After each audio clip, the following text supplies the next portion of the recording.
কারাগার থেকে যা নিয়ে আসলেন খালেদা জিয়া। News desk.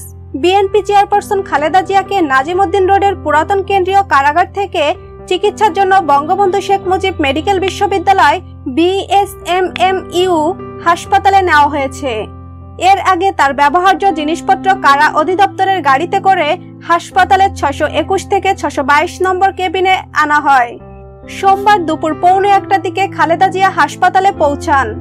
জানা যায়, কারাগার থেকে হাসপাতালে আনা খালেদা জিয়ার ব্যবহার্য জিনিসপত্রের মধ্যে রয়েছে 5টি লাগেজ, 4টি চেয়ার, ফ্লাস্ক, বিছানা, বালিশ, 2টি লাল রঙের বালতি। খালেদা জিয়াকে বিএসএমএমইউতে আনায় হাসপাতাল এলাকায় নিরাপত্তা জোরদার করা হয়েছে। এজন্য প্রশাসনের পক্ষ থেকে প্রস্তুতি নেওয়া হয়।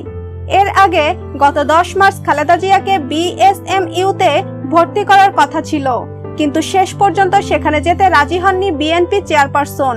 প্রসঙ্গত, দুর্নীতির 2 মামলায় 17 বছর দণ্ডিত হয়ে গত বছরের 8 ফেব্রুয়ারি থেকে কারাবন্দী সাবেক প্রধানমন্ত্রী খালেদা জিয়া। কারাবন্দী খালেদা জিয়া গুরুতর অসুস্থ বলে বিএনপির পক্ষ থেকে দাবি করা হচ্ছে। সরকারি হাসপাতাল ছাড়া ইউনাইটেড কিংবা বিশেষায়িত কোনো হাসপাতালে চিকিৎসার দাবি, তবে সরকারের পক্ষ থেকে বলা হচ্ছে জেল কোড অনুযায়ী খালেদা জিয়ার চিকিৎসা চলবে। ভিউয়ার্স, এতক্ষণ আমাদের সাথে থাকার জন্য ধন্যবাদ। ভিডিওটি ভালো লাগলে অবশ্যই লাইক, কমেন্ট, শেয়ার করবেন। তার আগে অবশ্যই আমাদের চ্যানেলটি সাবস্ক্রাইব করে আমাদের সাথেই থাকুন।